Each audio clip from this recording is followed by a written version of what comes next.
enseñarlos a los que nos rodean, porque traen mucha bendición a nuestra vida. Hay salmos para todos los gustos. Hay salmos 100% mesiánicos, es decir, salmos que apuntan a la vida del Señor Jesucristo. Por ejemplo, un salmo que describe los sufrimientos de Cristo en la cruz, el 22.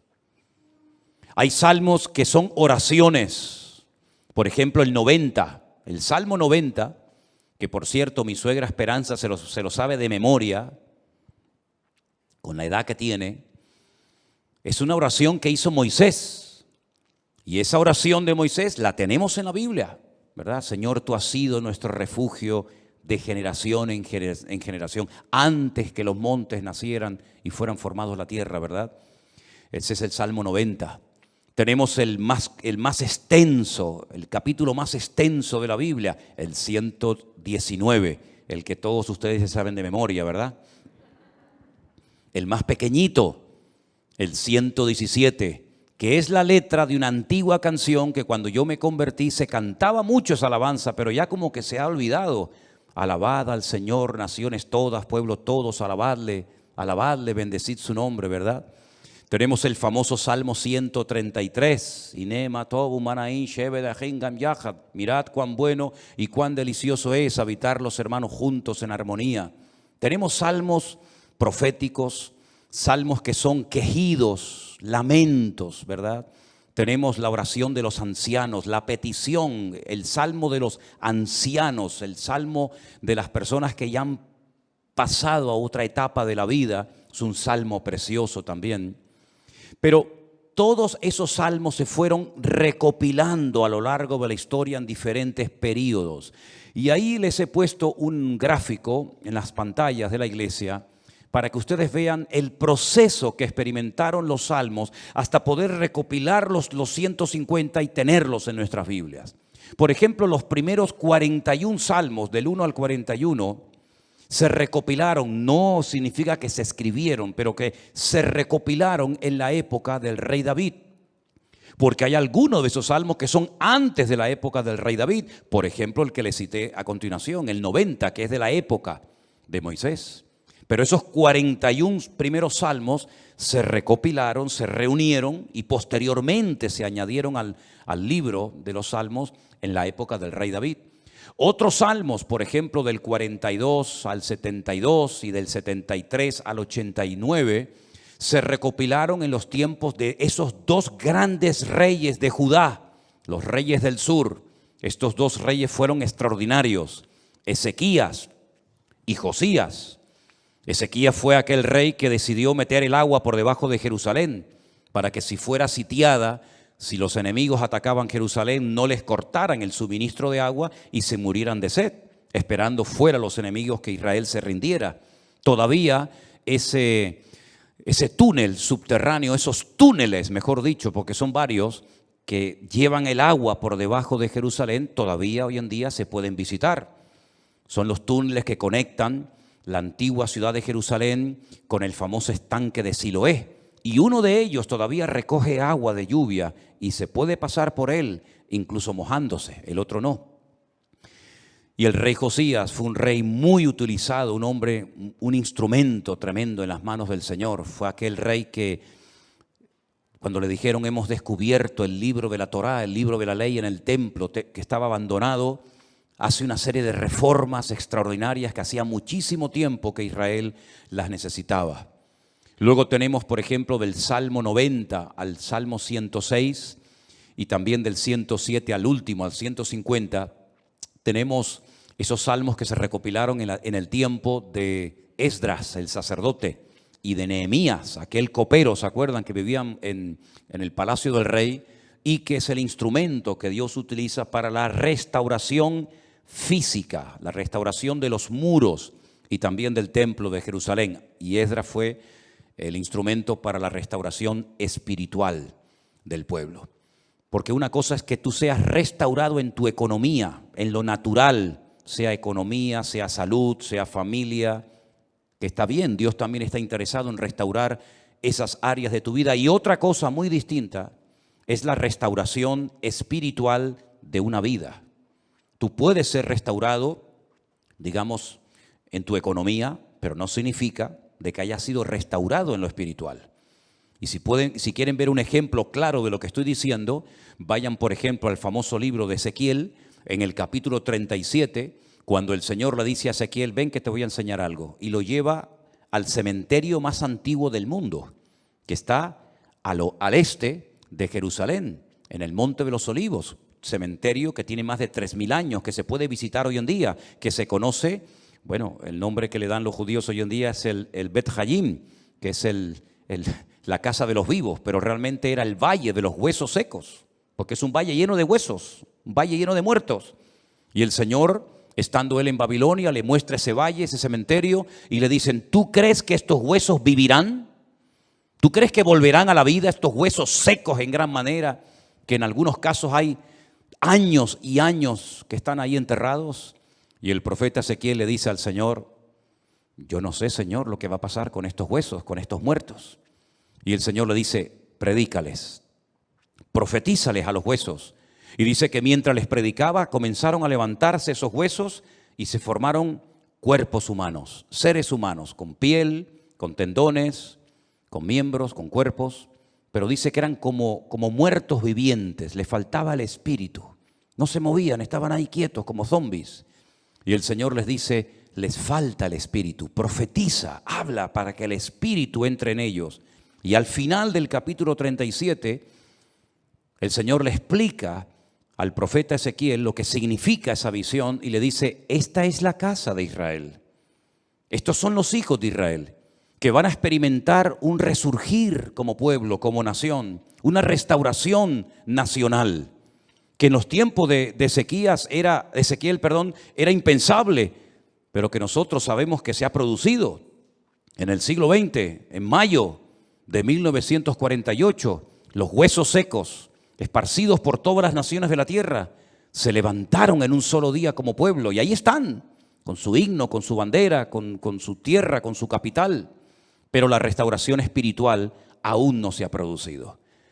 Todavía falta la restauración más importante del pueblo de Israel, y es la restauración espiritual que se va a producir cuando ellos reconozcan a Yeshua HaMashiach como el verdadero Mesías, Mesías que traspasaron, Mesías que rechazaron, pero que verán algún día que era el verdadero Mesías.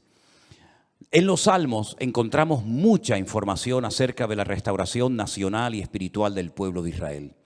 Encontramos que dicha restauración se llevaría a cabo a través de la obra de Cristo, del Hijo de Dios humanado y encarnado, que habitaría entre los seres humanos como un ser humano más. En los Salmos también encontramos al principio mucha información acerca del tipo de salmo que vamos a leer. Por ejemplo, hay salmos que en la parte de arriba pone Mictán. ¿Lo habéis visto alguna vez? Mictán. Y uno dice, ¿y eso qué significa? Mictán es una enseñanza profunda. Un salmo que ponga arriba como título Mictán es una enseñanza a tener en cuenta. Es una sabiduría expuesta por escrito para que el que la lea, el que la reciba, el que la cante, sepa que está cantando verdades muy profundas que nacen del corazón de Dios. Hay salmos que, por ejemplo, pone Salmo de Segilot, y significa que es un salmo que se tenía que tocar con instrumentos de cuerda, porque no todos los salmos se tocaban con instrumentos de cuerda, había otros que eran de percusión y otros de viento. Hay salmos que pone, por ejemplo, Shir LaMa'alot, salmo cántico de las subidas, que eran los salmos que cantaban los peregrinos cuando subían a Jerusalén 3 veces al año a celebrar la fiesta de la Pascua, la fiesta de los tabernáculos, que era la última, y en medio la fiesta de Pentecostés o la fiesta de Shavuot, las semanas. Y también algunos creen que había escalones en el templo de Jerusalén donde se ponía el coro, y esos salmos de las subidas desde allí los cantaban. Pero en este salmo, si ustedes lo pudieran ver en hebreo, al principio pone mitzmor, y la palabra mitzmor significa que es un salmo que hay que cantarlo. Nosotros como cristianos no tenemos esa costumbre, lamentablemente, porque el salmo nos indica que este salmo habría que cantarlo desde el versículo 1 hasta el último versículo, hasta el versículo 5. Nosotros lo hemos leído pero realmente es un salmo que, según las instrucciones que Dios nos da, tendríamos que haberlo cantado. Y es la mejor manera de aprender capítulos enteros de memoria de la Biblia poniéndole música. Y es la mejor forma de aprender, ya digo, capítulos y capítulos enteros de la Biblia. Ahora, el Salmo 127, que es el que se leía en esta tarde, si ustedes buscan su Biblia, empieza diciendo que si el Señor, el Eterno, Jehová, como dice la versión Reina Valera, no edifica la casa, en vano trabajan los que la edifican. Tenemos que explicar brevemente a qué se está refiriendo el autor de este salmo, que pudo ser David, que le escribió un salmo, una enseñanza a su hijo Salomón, o como opinan otras personas, pudo ser un salmo que lo escribió Salomón con una enseñanza que heredó de su padre, el rey David. Sea como sea, la declaración que hace el versículo 1 es muy interesante. Si Dios, el Eterno, nuestro Creador, no edifica la casa, en vano trabajan los que la están edificando. El sueño de David, que nunca lo vio cumplido, era construir un templo para su Dios. Dios nunca le dijo a David que lo hiciera, pero nació en el corazón de David el anhelo, el deseo de tener una casa, un templo, sobre todo para que el arca de la alianza, que tenemos ahí en la entrada de la iglesia como una réplica, para que ustedes pudieran ver el tamaño original que tenía el arca de la alianza en aquellos tiempos, en vez de estar debajo de una lona, debajo de una tienda de campaña, pudiera estar en un templo bonito, grande, bien decorado, espacioso, etcétera, etcétera.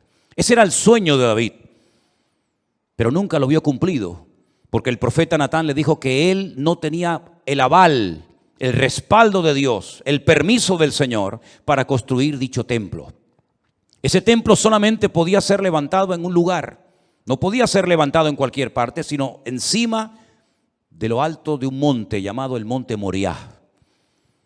Es una palabra compuesta, el lugar donde Dios me enseña. Moriah viene de maestro, Moré, Morá, Morín, Morot, y Yad es el diminutivo del nombre de Dios. El monte donde Dios es mi maestro, el monte donde Dios me enseña y me instruye, ¿verdad?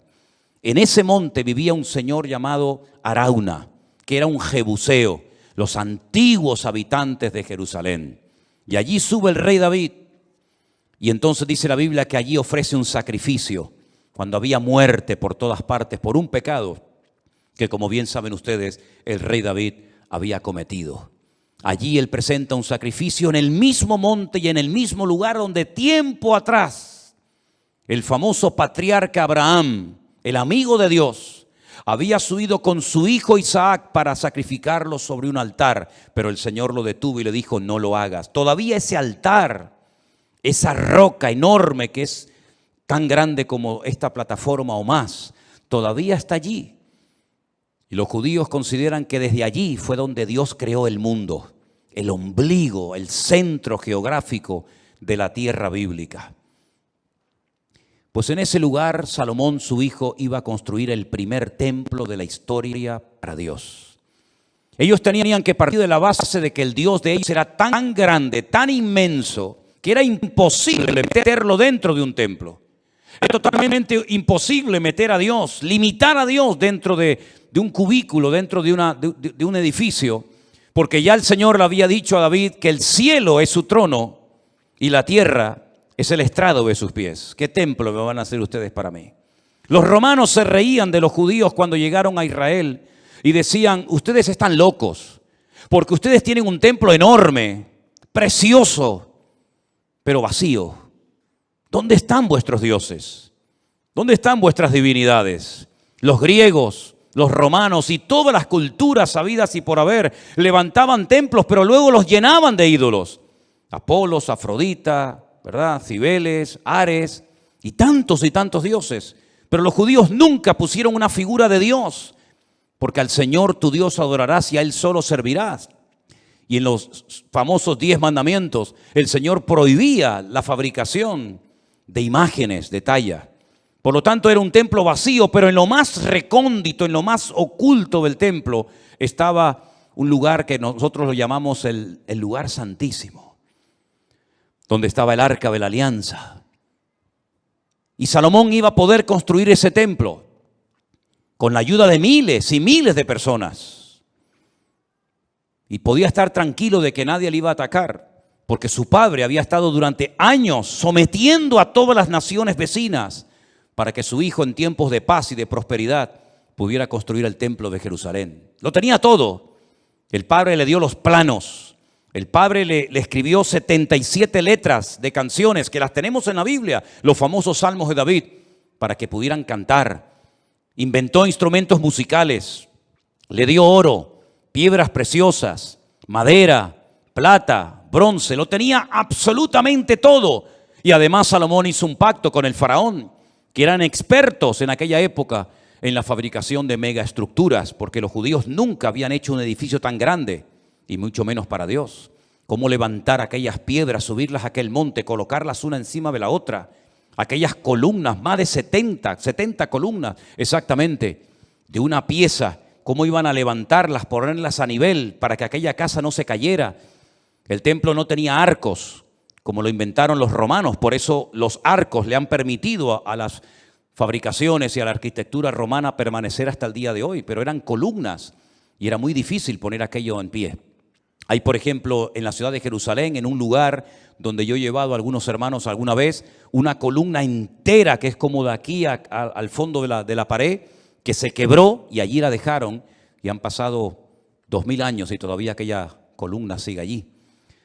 Él hizo un pacto con el faraón, se casó con su hija, hizo un pacto de no agresión. De hecho, su hija se murió en Jerusalén y ahí en el torrente de Cedrón hay una pirámide pequeñita, recordando que allí está enterrada una mujer de origen egipcio, porque ella murió en Jerusalén. Y el faraón le ayudó a construir aquel hermoso templo.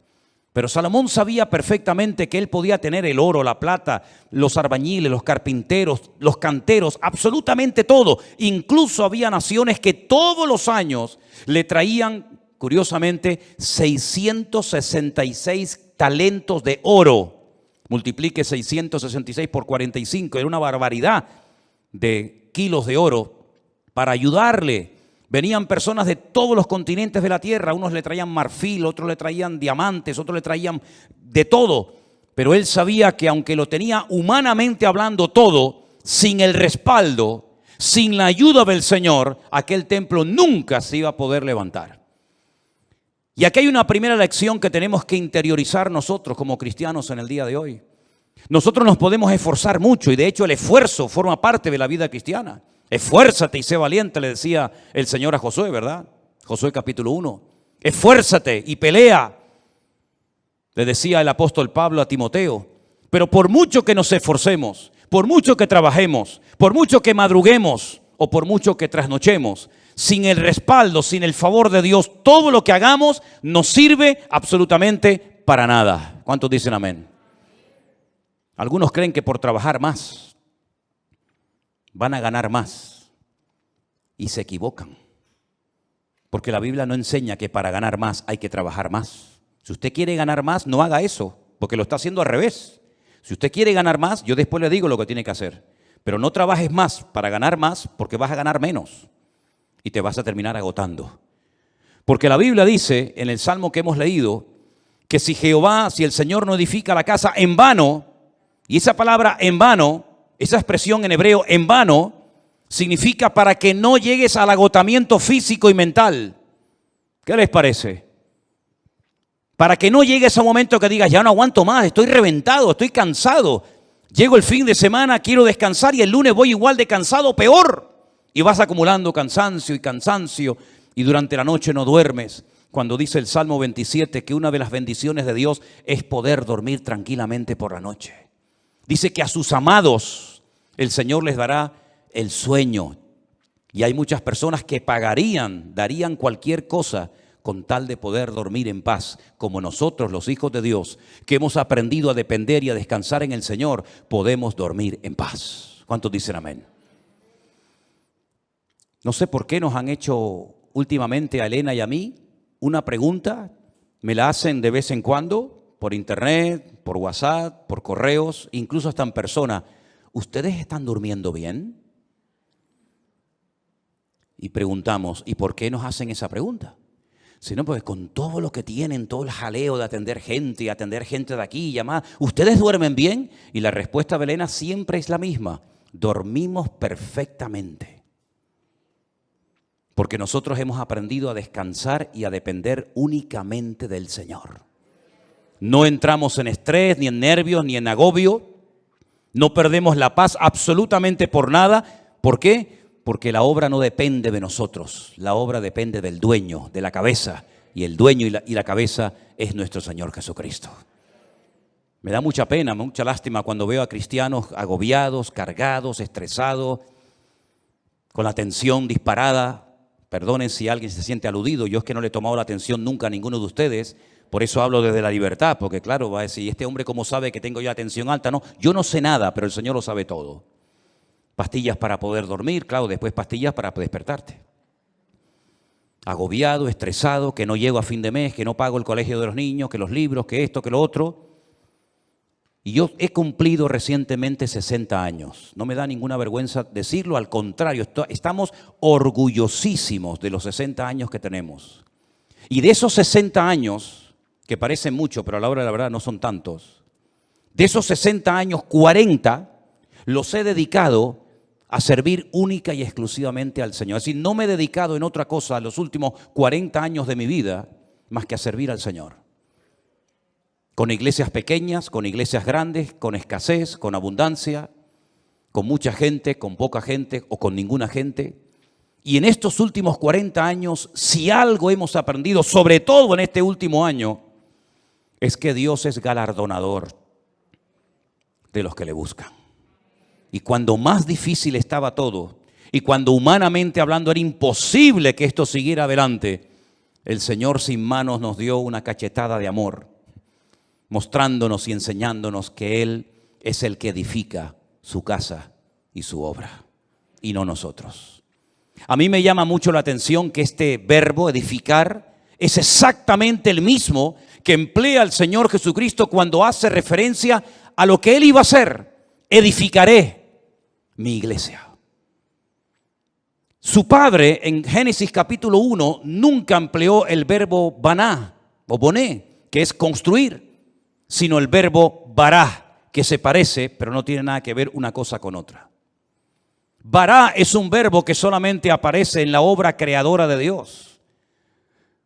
Cuando dice la Biblia que en el principio creó, ese verbo creó es bará y significa crear de la nada. Este púlpito está hecho de un material llamado metacrilato. Lo mandamos a hacer hace 20 años. El que lo hizo, porque este no se ha perdido ningún culto desde que estamos aquí, Este ha estado todos los cultos, todas las reuniones de jóvenes, todos los cultos de jueves, todos los cultos de domingo. Este que está aquí, o esto que está aquí, ha estado siempre aquí. Pero el que lo hizo, no lo creó, lo hizo utilizando una materia prima, metacrilato. Y el púlpito que tenemos en la iglesia del Puerto de la Cruz es de madera. Y alguien lo hizo, no lo creó, utilizando la materia prima de la madera. Pero el verbo bará en Génesis capítulo 1 es crear de la nada. ¿Y cómo Dios creó sin utilizar materia prima? Sin utilizar tierra, sin utilizar piedra, sin utilizar madera, con el poder de su palabra. Dijo Dios, sea la luz, y fue la luz. Y dijo Dios, y todo lo que Dios decía se materializaba por el poder de su palabra. Pero curiosamente el Hijo, cuando viene a este mundo hace 2000 años, Él no dijo, crearé mi iglesia de la nada. No dijo eso, sino dijo, edificaré. Y si juntamos, y tenéis memoria para recordar esto, el Salmo 127 dice Salomón, si Dios no edifica esta casa, en vano estamos trabajando nosotros aquí. Estamos perdiendo el tiempo, nos estamos desgastando, vamos a llegar a la extenuación, al agotamiento, si Dios no respalda esta obra. Porque Él sabía que esa obra no dependía de sus obreros, de su sabiduría, que era mucha y la tenía, de su dinero, que era mucho y lo tenía. Él sabía que aquella casa no era una casa particular, no era una sinagoga, no era un colegio, era la casa de Dios. Y la casa de Dios solamente se podía utilizar esa palabra, esa expresión para hacer referencia al templo. Yo sé que hay gente que dice, hermanos, bienvenidos a la casa de Dios. Está mal dicho eso. Porque esto no es la casa de Dios. Esto es un local donde se reúne la iglesia, pero esto no es la casa de Dios. Dios no vive aquí. Si esto fuera la casa de Dios, yo no me voy de aquí ni a palos. ¿Cómo me voy a ir de aquí si mi Dios vive aquí? ¿A dónde me voy a ir? Nos tendríamos que venir a vivir aquí. Pero esta no es la casa de Dios. Pero en aquellos tiempos, cuando Salomón dice, si Jehová no edificare la casa, ¿a qué casa se refería? A la casa de Dios. Él sabía que esa casa no iba a poderse terminar si no tenía el respaldo de Dios. Por eso el Señor Jesucristo pudo decir, yo edificaré mi iglesia. Porque Él dijo, todo lo que hago y todo lo que digo, lo hago porque mi Padre me da autorización y me apoya para hacer y decir lo que hago. Por eso la iglesia ha permanecido en estos últimos 2000 años con persecuciones, con todo tipo de regímenes políticos, con falsas doctrinas, con divisiones, etcétera, etcétera. ¿Por qué? Porque el que la está fabricando no es el hombre, el que la está construyendo es el Señor Jesucristo. Y nosotros somos piedras vivas en ese edificio, pero la piedra angular, la que soporta todo el peso, es nuestro Señor Jesucristo. La piedra que desecharon los edificadores ha venido a ser la cabeza del ángulo. Bendito sea Dios. Piná, Rosh Piná. Eso es, Rosh Piná. Hay un pueblo en Israel muy bonito que se llama Rosh Piná, que significa la cabeza del ángulo. Pero este salmo, ¿sabes? Te da una calma, te da una paz impresionante, porque no tienes que estar dependiendo de tu esfuerzo personal, sino del respaldo de Dios. Y yo le hacía esta mañana a los hermanos del Puerto de la Cruz 2 preguntas que se las voy a hacer ahora a ustedes. ¿Dios está respaldando lo que estás haciendo? Piensa bien, ¿eh? Todos no vamos a ser pastores, todos no van a ser predicadores, evidentemente. Pero todos y cada uno de ustedes, de nosotros, nos dedicaremos en la vida a algo. Pero mi pregunta es, ¿a eso a lo que hoy por hoy te estás dedicando, tú notas en tu vida el favor de Dios, el respaldo de Dios? Si la respuesta es sí, yo siento que en mi profesión, en mi carrera, en mis estudios, en mi trabajo, yo siento y noto que el respaldo, que la bendición de Dios está conmigo. Gloria a Dios, no sabes cuánto me alegro, hermano. Pero si la respuesta es no, entonces, ¿por qué lo estás haciendo? Si sabes que Dios no te ha mandado a hacer lo que estás haciendo, ¿cómo te atreves a hacerlo? Porque la segunda pregunta que les iba a hacer es, ¿por qué estás haciendo lo que estás haciendo? ¿Para ganar un sueldo? Es decir, ¿tú sabes que no estás haciendo lo que Dios quiere? Esa no es la voluntad perfecta de Dios para tu vida, pero igualmente lo haces. Porque a final de mes un señor te pone un sobre con un dinero para poder cubrir tus necesidades. ¿Así es como tú te has montado tu vida cristiana? ¿Te ves haciendo lo que estás haciendo tus próximos 10 años, 20 años de tu vida? ¿Ese es el futuro de tu vida? ¿Dedicarte a lo que estás haciendo? Si es la voluntad de Dios, gloria a Dios, siga adelante. Pero como la vida es tan corta y cuando te des cuenta pasó, ¿cómo hay creyentes que se han dedicado toda la vida a hacer lo que saben que no era la voluntad de Dios perfecta para ellos, pero al fin y al cabo lo hacían para al final de mes recibir un sobrecito con un hueso que te daba un señor que le sobraba de todo, que a veces no te pagaba lo que tú merecías por haber trabajado tanto, pero dependías de él hasta para poder poner un poco de gasolina a tu coche o hacer una compra en un supermercado? Para eso murió el Hijo de Dios en una cruz, para que viviéramos como la gente del mundo, sin marcar una diferencia y sin demostrarle al mundo que Dios nos enseñó a nosotros en su palabra un estilo de vida diferente. Yo te voy a confesar algo que probablemente es la primera vez en mi vida que voy a decir en público. Yo no sé si en algún momento, en alguna iglesia, en alguna predicación, desde los 19 años que estoy sirviendo al Señor, Yo he dicho alguna vez esto que voy a decir ahora. Esto sería como dicen en televisión, esto es una primicia. ¿Tú sabes cuál era la preocupación, la gran pregunta que yo tenía en el tercer año de escuela bíblica, de seminario, cuando yo estaba a punto de salir? ¿Sabes cuál era mi pregunta? ¿De qué voy a vivir? Porque yo no quería volver a la casa de mis padres. Porque yo le había dicho a mi padre que el Señor me había llamado. Y cuando Él me preguntaba, ¿de qué vas a vivir? No había iglesias por ninguna parte. Hoy en día hay iglesias por todas partes. Pero en aquellos años, hace 40 años, no había iglesias prácticamente por ninguna parte. Eran contadas con los dedos de una mano las iglesias que, por ejemplo, había en Tenerife. Muchas de las iglesias que ustedes conocen o han visitado, o a lo mejor han estado, no existían. Las iglesias eran de 10, 15 personas, había muy poca gente, un culto de jóvenes con 5, 6 jóvenes, era un avivamiento. No había prácticamente nada y la pregunta que yo tenía en aquellos años era, ¿de qué voy a vivir? Porque no quiero volver otra vez a vivir en la casa de mis padres, porque sería entonces darle la razón al viejo de que me equivoqué y al fin y al cabo tengo que volver a vivir con ellos hasta para poder comprarme un par de zapatos.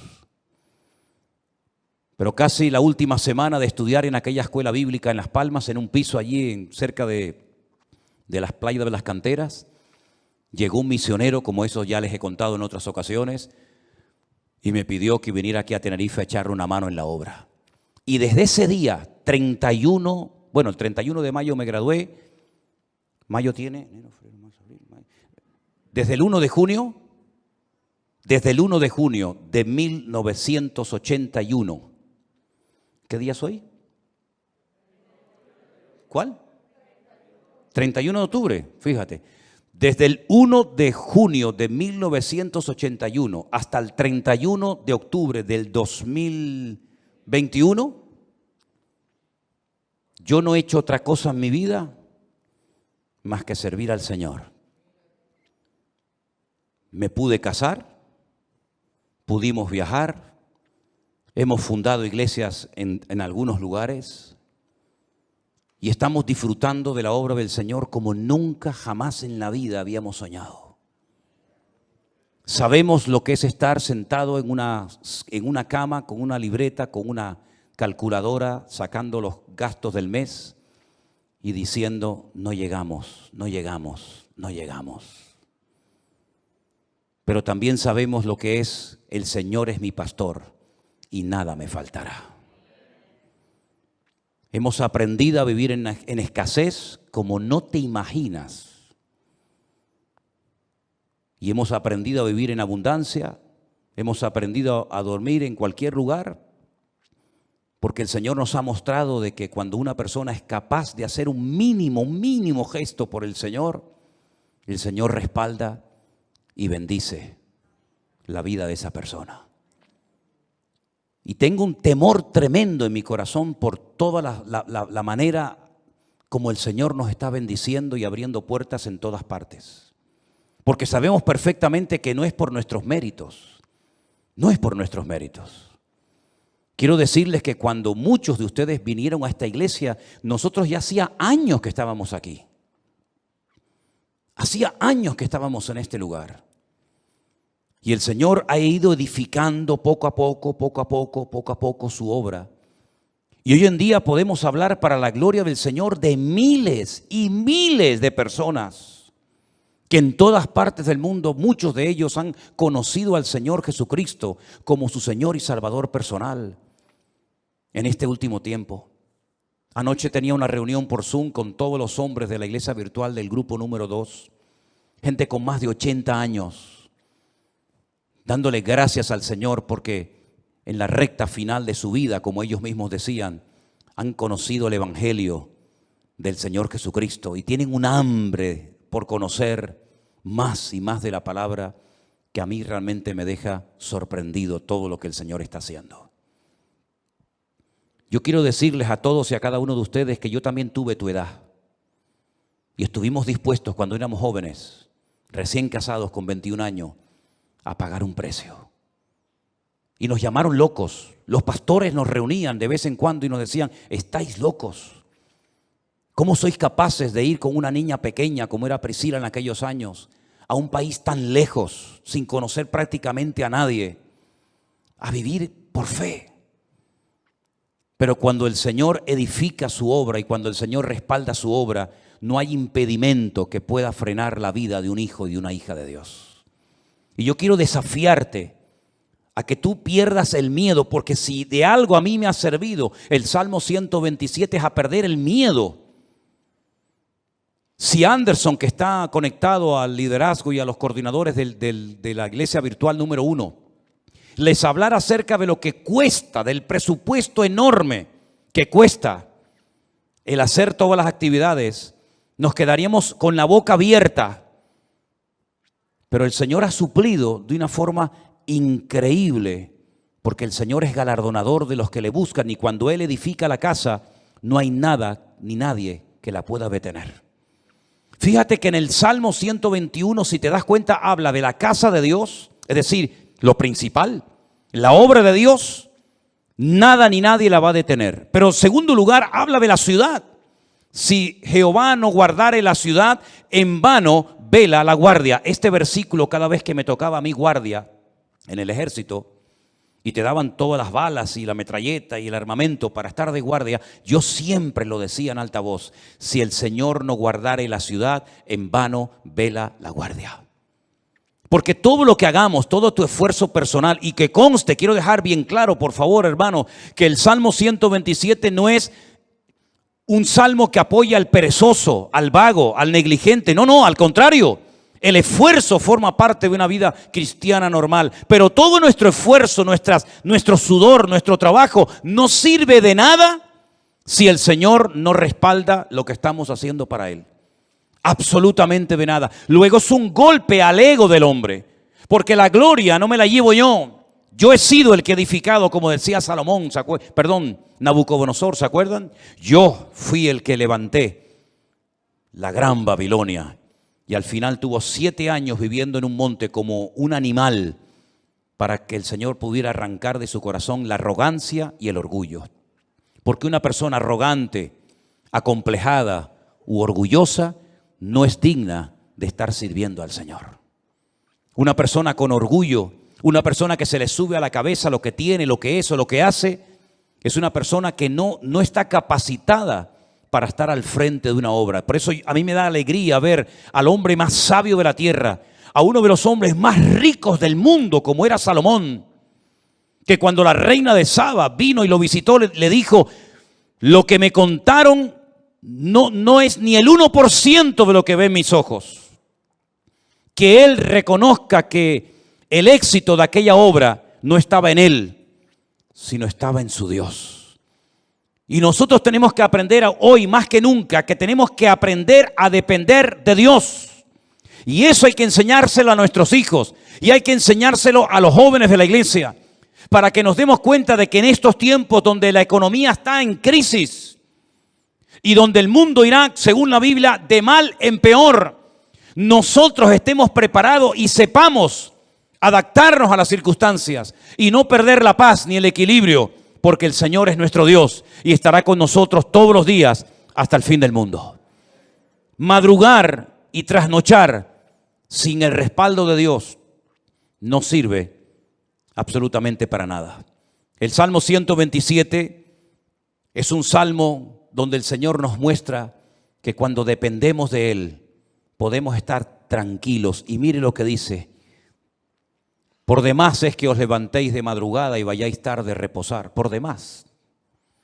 Y que comáis pan de dolores, pues que a su amado dará Dios el sueño. Y ahora yo te pregunto a ti, ¿y ustedes cómo duermen? ¿Dormiste bien anoche? ¿O estabas dando vueltas y vueltas y vueltas en tu cama sin poder conciliar el sueño? Una de las señales de que nuestra alma está alineada con Dios es que nuestro cuerpo y nuestra mente puede descansar tranquilamente durante la noche. Una mente atormentada sin la paz de Cristo, sin tener esa comunión con el Señor, es imposible que tu cerebro pueda descansar durante la noche y dormir tranquilo sabiendo en quién has confiado. Fíjate lo inútil que es rodearse de cosas o de personas para que te protejan y para que te ayuden cuando no está el Señor controlando tu vida, tu economía, tu matrimonio, tu ministerio, tu iglesia, etcétera, etcétera. Por mucha gente que te rodee, por muchos amigos que tengas, por mucha economía que tengas, no sirve absolutamente de nada. Y te voy a poner un ejemplo tremendamente gráfico para que veas lo inútil que es rodearse de personas creyendo y confiando en ellos en vez de confiar y descansar en las promesas del Señor. ¿Os acordáis de Saúl? ¿Sabéis quién era Saúl? Sí, ¿verdad? El primer rey de Israel. Estaba obsesionado con matar al rey David o con el joven David. El rey en aquella época dormía en el centro del campamento.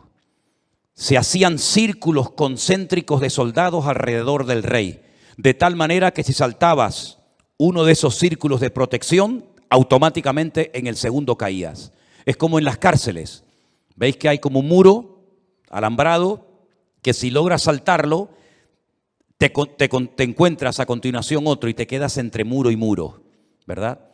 En muchos bancos en la península, aquí en Canarias no se ve, pero en muchos bancos en la península tocas un timbre, te abren una puerta, entras, se cierra detrás de ti y la otra no se abre hasta que se cierre la anterior, para que así te quedes entre una y otra. El rey Saúl dormía rodeado de centenares de soldados y de su guardia personal en el centro del campamento. David una noche bajó de las montañas y atravesó el primer círculo, el segundo, el tercero y hasta el mismo lugar donde estaba el rey Saúl dormido. Cogió la lanza del rey Saúl, subió a lo alto de una montaña y cuando estaba lejos comenzó a gritar: ¡Abner! ¡Abner! ¿Qué haces? ¿Qué forma de proteger al rey es esa? Mira lo que tengo en la mano. He llegado hasta la misma presencia del rey Saúl, al que supuestamente tú tienes que estar cuidando. Te has quedado dormido. No has cumplido con tu deber.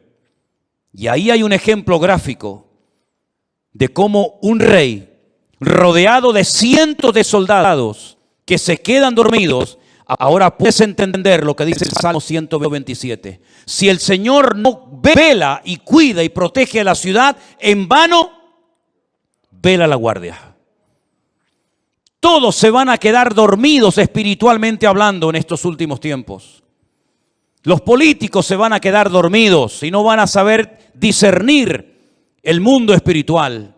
Los bancos se van a quedar dormidos y van a ser esclavos del próximo sistema mundial de economía.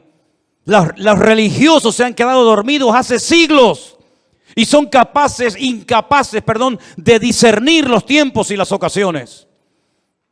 Y la iglesia no puede entrar en ese juego. Por eso dice el apóstol Pablo: es tiempo de despertarnos del sueño. Despiértate tú que duermes y te alumbrará Cristo. Hay un sueño, ¿verdad?, profundo que experimentó Adán.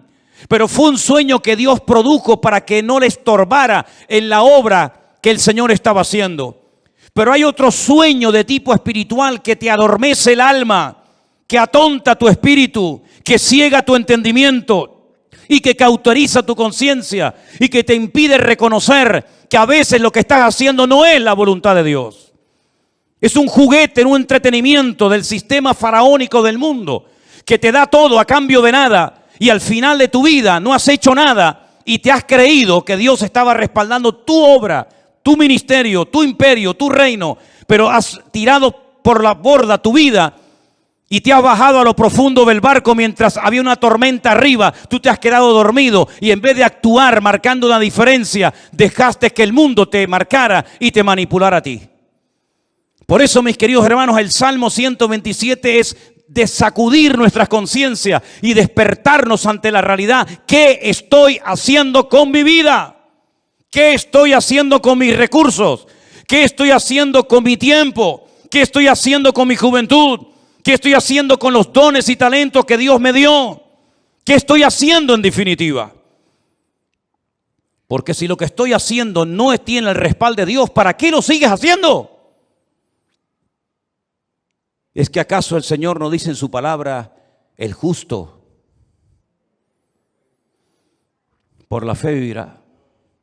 ¿O es que eso solamente eran unas palabras bonitas que Martín Lutero en esta época del año, hace muchos siglos atrás, sacudió su conciencia, le hizo reconocer y recapacitar que el sistema religioso en el que estaba envuelto estaba envenenado y corrompido?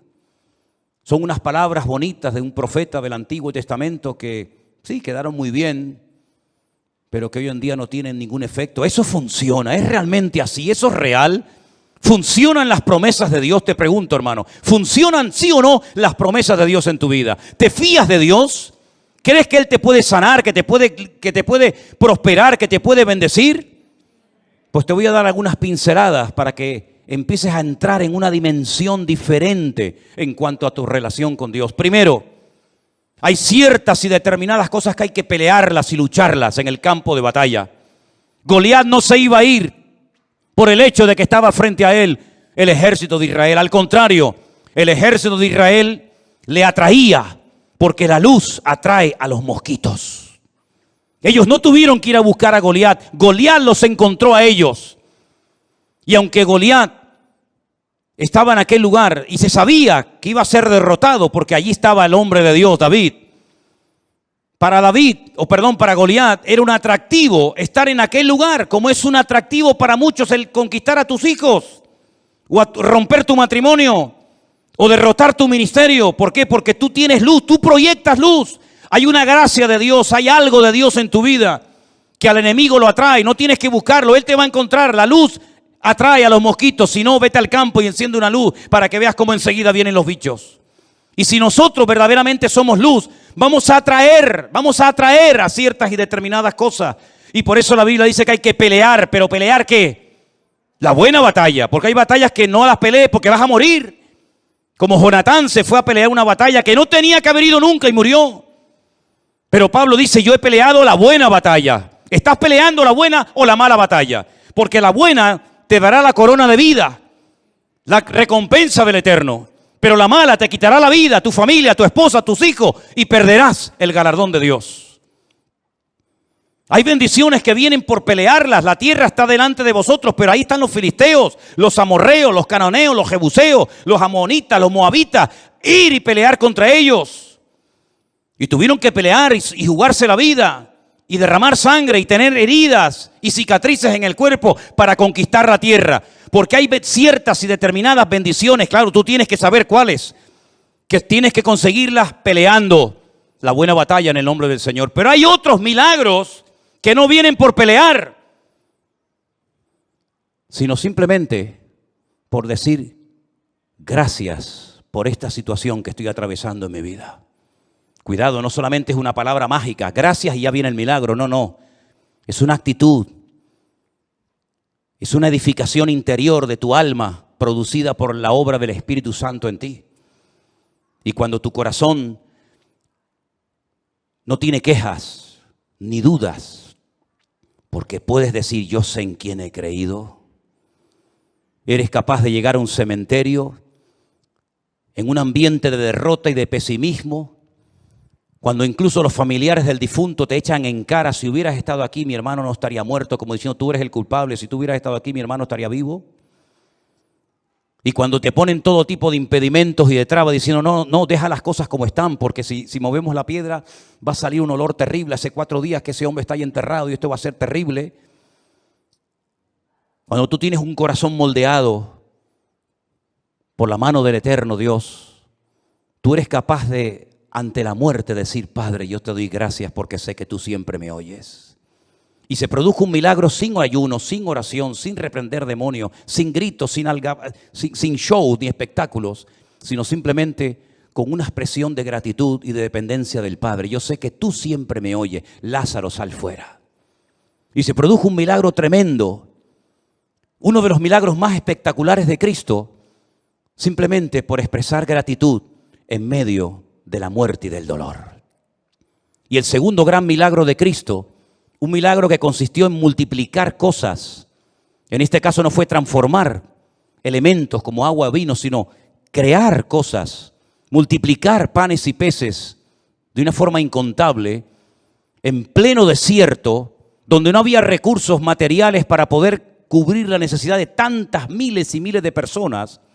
Cuando sus propios discípulos, y tendrás esta experiencia en tu vida, te lo aseguro, hermanos que te llegarán y te van a decir, pero con ese sueldo, ¿a dónde vas? Y con ese cochecito, ¿qué haces? Y con esa motito, ¿qué haces? Y tus propios hermanos te tratarán de limitarte lo que tienes, como diciendo, pero lo que tienes no vale para nada. Cuando incluso uno se le acercó al Señor y le dijo, ni 300 denarios que tuviéramos, que no los tenemos, por cierto, pero si los tuviéramos, tampoco servirían para dar de comer a estas multitudes. El Señor toma lo poco y le enseña a los discípulos que en el peor momento de sus vidas, cuando acaban de recibir la orden, el desafío de darles vosotros de comer, aprendan a atender a la gente. Pero si no tenemos ni para nosotros. Sí, pero es que hay un principio. Cuando te descentralizas de ti mismo y te centras en Dios y en los demás, el aceite nunca faltará. Nunca faltará.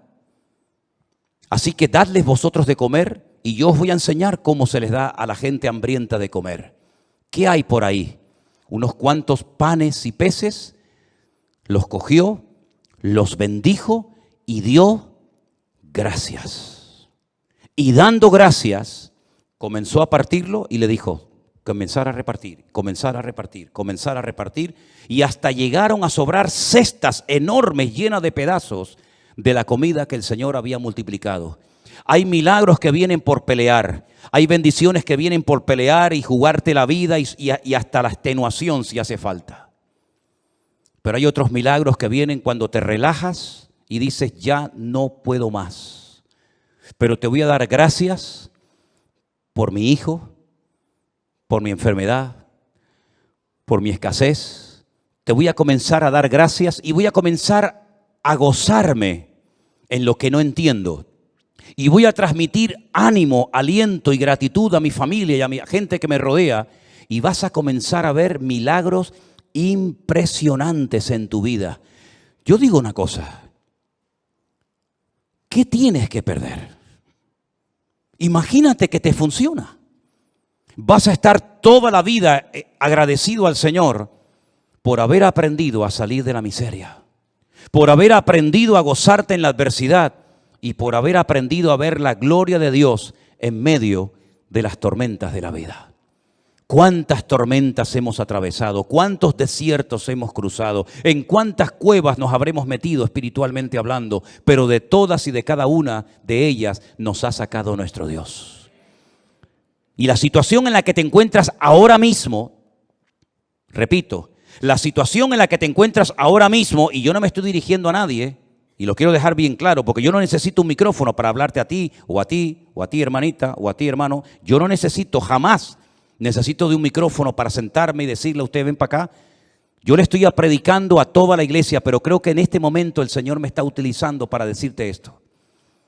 La situación en la que te encuentras ahora mismo en tu matrimonio, en tu economía o en cualquier otra área de tu vida, Dios la ha permitido.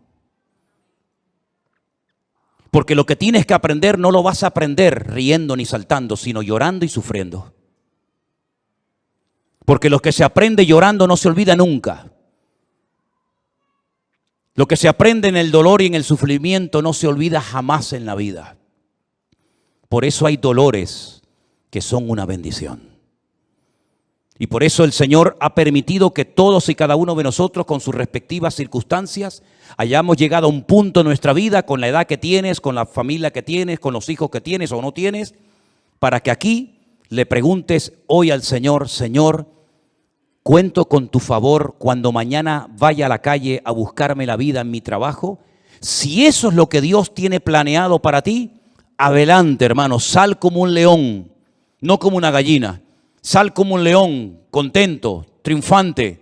Sal de tu Getsemaní con el corazón recién quebrantado y roto, pero sal de tu Getsemaní diciendo, el Señor está conmigo como poderoso gigante. Pero no se te ocurra salir de tu desierto, no se te ocurra salir de tu Getsemaní sin la bendición y el respaldo de Dios, porque entonces habrás perdido tiempo, habrás perdido recursos y no habrás conseguido absolutamente nada. Déjate de lloriquear y pórtate como un hombre. Déjate de lloriqueos absurdos y ridículos y de levantar pena y compasión. Lo que tienes que meterte es en tu huerto de Getsemaní y aprender a derramar tu alma delante del Señor. Y no se te ocurra salir de ahí hasta que le hayas dicho, no se haga mi voluntad, sino la tuya. Porque hasta ahora lo que hemos querido es que se hiciera nuestra voluntad. Pero Dios el año pasado nos paró los pies a todos y nos dijo, a partir de ahora, lo que se va a hacer en mi casa y en mi iglesia es mi voluntad. Porque lo que yo quiero edificar, lo quiero edificar a mi manera, con mi estilo, con mi forma, y no con la forma y el estilo que me marcan ustedes. Vamos a dejarnos moldear, vamos a dejarnos tratar, vamos a dejarnos edificar por el Señor. Porque si el Señor nos respalda y nos apoya, seremos la gente más feliz y dichosa del mundo. Pero si el Señor en lo que hagas no te respalda, serás la persona más desdichada de esta tierra. Pregúntate a ti mismo en esta tarde, ¿por qué estoy haciendo lo que hago? ¿Por qué digo lo que digo? ¿Por qué predico lo que predico? ¿Por qué hago lo que estoy haciendo? ¿No será que a veces hemos entrado en un sistema, en una rutina, en una mecánica y no nos paramos en silencio delante del Señor a preguntarle, Señor, ¿qué quieres hacer con mi vida? Si tú te atreves a hacerle esta pregunta sinceramente al Señor, te puedes llevar muchas sorpresas agradables. Pero tienes que ser valiente,